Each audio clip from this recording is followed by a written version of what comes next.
Thank you very much, Miranda. If the sound and light people don't mind, I'm going to step out from behind the podium. Let me begin by saying what an absolute pleasure it is to be here. Let me begin by thanking all of the organisers of this fantastic event, Music Canada, Miranda, the other panellists who will take to the stage in a moment, and all of you for deciding to come along to this bit. My background is indeed as a touring musician, but it's true, as Miranda said, the reason why I have been asked to give this talk is because of this book that I've written about music and politics. And really what I do in the book is I use music as a lens through which to look at the world, to look at history, politics, and specifically the task of trying to change the world, which I think more and more people are beginning to agree has become rather an urgent task. And one of the observations I make in the book is that anyone who wants to try to change the world, whether or not they're a musician, they would be well advised to begin by answering two questions. The first question was most famously posed by the great soul singer Marvin Gaye, and the second most famously posed by the Russian revolutionary Lenin. What's going on and what is to be done? So I want to start off by describing what I think is going on at the moment. It seems to me that we are living through a period of political polarization, the like of which I haven't seen before in my adult lifetime. Millions of people all around the world are starting to question and indeed to reject the so-called centre ground in politics. Now, I say the so-called centre ground because actually, when the mainstream media talk about the centre ground, they're not really referring to a sort of a sensible middle point. What they're actually talking about is this consensus that has existed for 30 years or so around neoliberal economics and all of the policies associated with that. You know, deregulate markets, cut public spending, privatise public utilities and so on. Millions of people are starting to reject that because I think they are fed up with what it has delivered for them, or perhaps more accurately, what it has failed to deliver for them. People feel left behind, and certainly the gap between the rich and the poor has grown very significantly over the last period. So people are looking for alternatives, and some of the beneficiaries of this new mood have been left-wing movements, what I would call progressive movements. You may or may not know that the leader of the opposition in my country, Britain, is the most left-wing leader that that party has ever had. And with a fairly radical manifesto at the last election, he achieved the biggest swing back towards Labour since the Second World War. So actually, his policy is pretty popular, despite ongoing smear campaigns against him. And you can think of other examples from across Europe and all around the world. I mean, I was on tour in the USA in November 2016, and I saw absolutely huge enthusiasm for another self-described democratic socialist, Bernie Sanders. I can't help but speculate whether, if the Democratic Party had have let Bernie Sanders run against Trump, we might have avoided President Trump. But where the left aren't making gains, or sometimes in parallel with those gains, the right, including the far right, are making gains.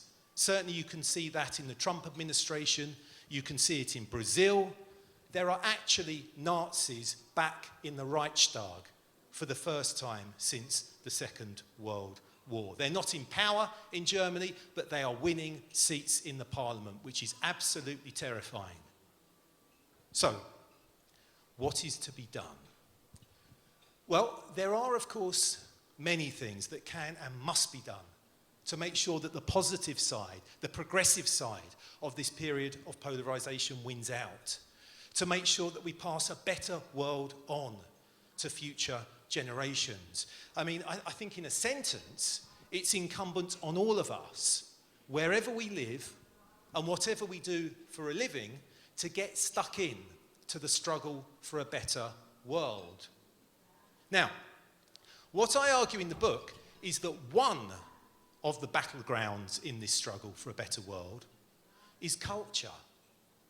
Because it seems to me that the stories that surround us and the images that we see every day, and yes, the music that we experience, these things have a significant impact on the way that we feel about ourselves, each other, and the world that we share. We can have music that distracts us from the things that matter.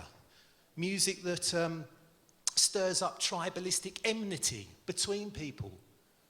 We can have music that marches us off to fight unnecessary and unjust wars. Or we can have music that brings people together, gives those people some hope and some confidence. We can use music to reach new audiences with progressive ideas.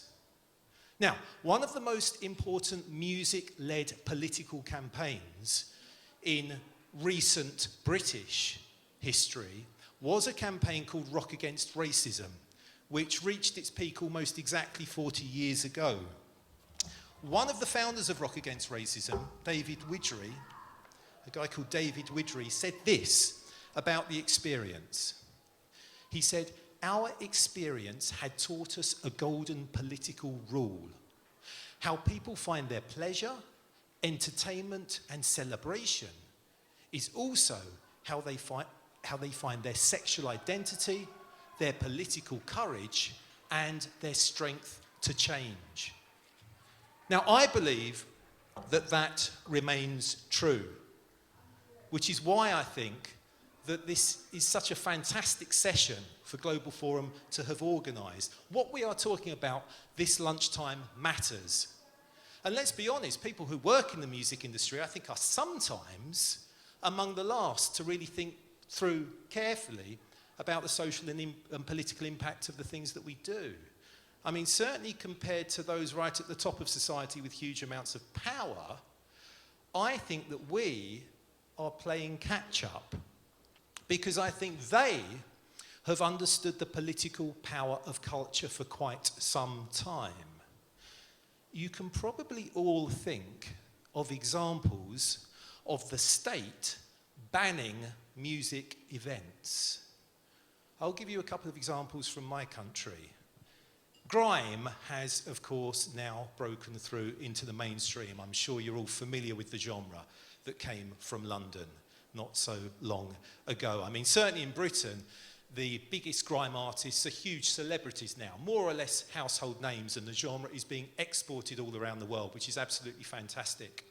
But not long before those things happened, not long at all, grime gigs, grime events, certainly in areas like the one I live in Brixton in South London, they were routinely shut down by the police. And actually, exactly the same thing happened in the early days of rave, dance music. Have we got any ravers in the room? Oi, oi. In fact, the Conservative government back then, this would have been the mid-1990s, probably John Major's government, I think, they actually passed a piece of legislation specifying that any gathering of over a certain number of people at which music characterised by repetitive beats is played is now outlawed. Can you believe it? That term, repetitive beats, actually entered into British law in 1994.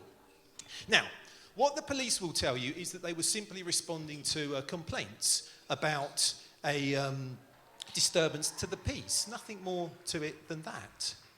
But I think that something more fundamental was going on. Because what you had in each of these examples were large numbers of predominantly young working class people coming together, often in unofficial, unsanctioned venues, to enjoy music which had not, at that time, come from the mainstream music industry.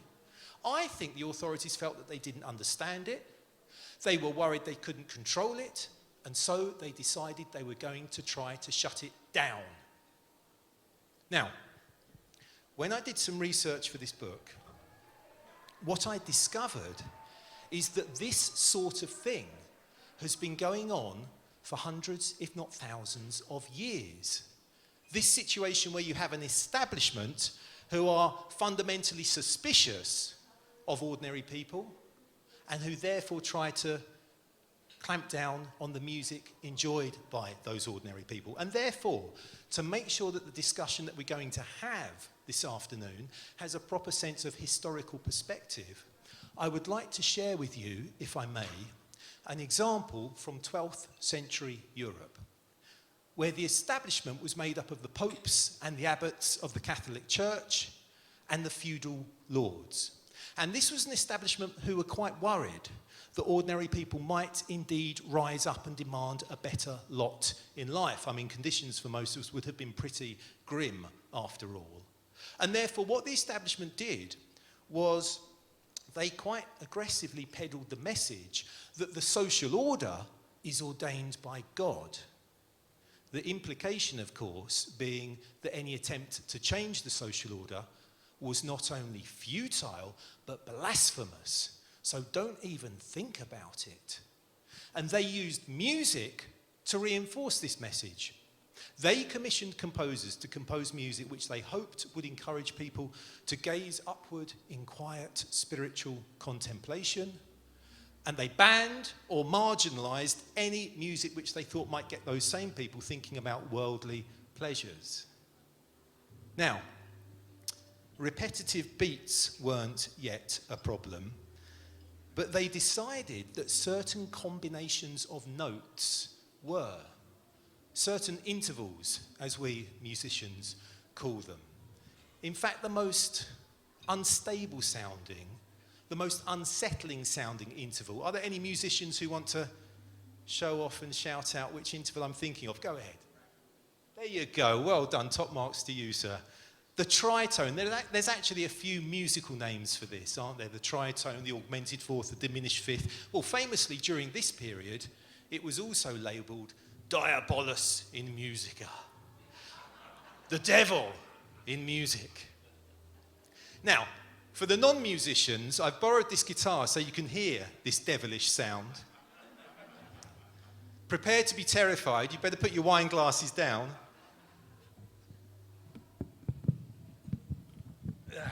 Give me a moment here. By the way, never judge a guitarist by the size of their amplifier. There we go. Okay, here we go.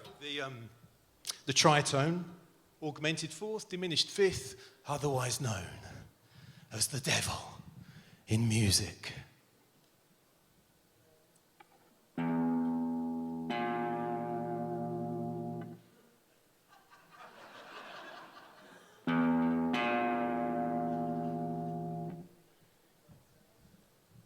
Terrifying, right?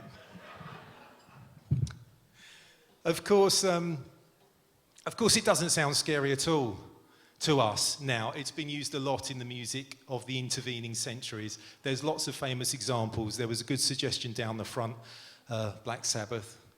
I'm going to give you a different example. The beginning of Purple Haze by Jimi Hendrix, because I'm just going to dial some gain in onto my little amplifier. There we go. Here we go. Because you see, Jimmy was playing a B-flat octave.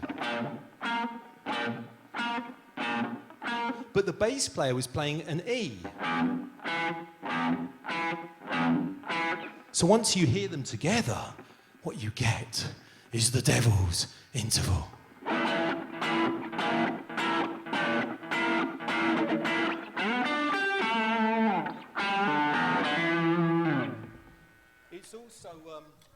It's also right at the beginning of the theme tune to The Simpsons. Between the and the sim. But I digress. So, this sound was, historians disagree about whether it was officially banned, but certainly composers knew to avoid it. This was one of the taboo sounds during this period. But you know what? Even the sweet-sounding bedrock of Western musical harmony, the third, even that was taboo. Can you believe it?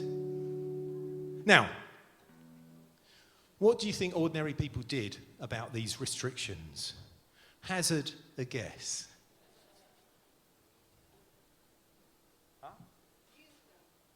They used them all the same, right? Yeah. Precisely. They used those. They ignored the restrictions. As far as possible, they ignored the restrictions, and therefore away from the cathedrals, away from the churches, in the lowly taverns, on the street corners, in the marketplaces, precisely the sound of thirds moving in parallel became popular. This sort of thing.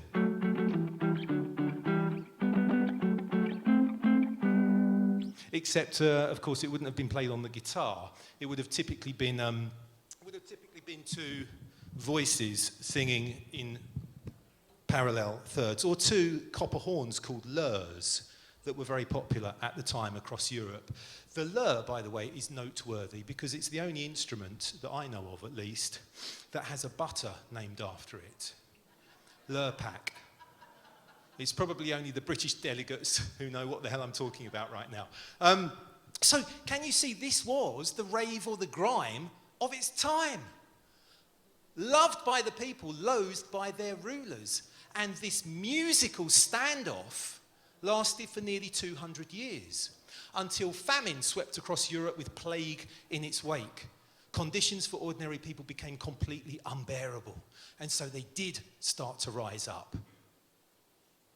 No pun intended, Lorraine. They did, well, it's not a pun, is it? This is what we're talking about. They started to set fire to the chateau of the feudal lords. They started to attack members of the nobility in the streets. They started to refuse to pay money to the church and to the feudal lords, which they had been compelled to do until that point. And so the establishment faced a real crisis. They were more keen than ever to peddle the message that the social order is ordained by God, but they recognised that this had become a pill too bitter for many people to swallow. And so, eventually and reluctantly, they agreed to sweeten it by accepting some popular innovations, including those in musical harmony. This was the beginning of the European Renaissance. You could at last start to use the third in official church compositions. Now, that really set the stage for the whole canon of Western music that would follow. But you see this sort of thing happening time and time again. A situation where an establishment is mistrustful of the people and therefore try to restrict the music of the people. And ordinary people find innovative ways of getting around those restrictions. So I give different examples of that sort of thing happening throughout history and across cultures. I also talk about the way that music was used by the dictators of the 20th century. I talk about the way that music was used by the CIA during the Cold War. Coming into the 21st century, I talk about the significance, as I see it, of the growth in popularity of music festivals like Glastonbury and Coachella. I talk about the significance, as I see it, of the growth in popularity of shows, the talent shows like X Factor and American Idol and The Voice and so on. I talk about Beyonce. It's true, Miranda mentioned this. I talk about Beyonce and her nod of solidarity towards the Black Lives Matter movement, particularly with that performance of Formation in April 2016 at the Super Bowl 50. And I also talk about the music of the Arab revolutions of 2010, 2011. And the last of the stories from this book that I'd like to share with you in this introductory talk, I would like to take from that chapter, if that's okay, because I think it's kind of an important story. The chapter begins, as the short-lived Arab Spring did. It begins in Tunisia and it ends in Syria. And in Syria, we find a full-voiced firefighter and part-time poet, widely reported to be called Ibrahim al-Kashoush, singing in the town square in Hama, one of the big cities in Syria. And he's singing a song which I'm told is composed in a traditional Levantine folk form. It's a call and response form, perfect for asserting political demands. Now, somebody held up a phone and took a film of this performance. You can't really see the singer, but you can certainly hear the song. I've got the video with me. There's a translation that runs along the bottom of the screen on the video. But if you can't read the translation for whatever reason, the lyrics are all fairly predictable stuff. I mean, every single line is laying into the regime of Bashar al-Assad, the leader out there in Syria. And the hook is, "Get out Bashar." That's the hook that the crowd chant back. The performance took place on the 27th of the 27th of June 2011. If you're ready to run the video, let's have a quick look.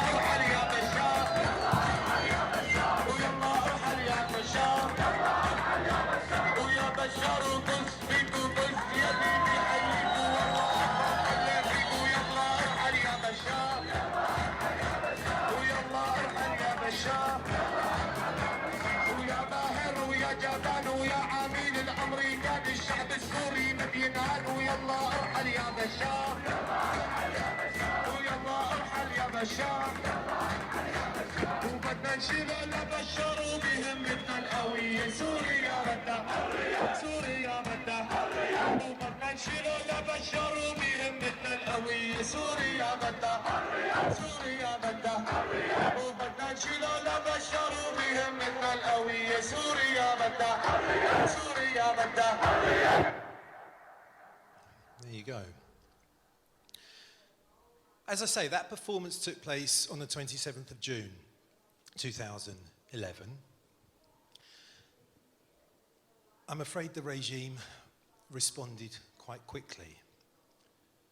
Just a few days later, on the 4th of July, the body of Ibrahim al-Kashoush washed up on the shores of the Orontes River, which flows through Hama.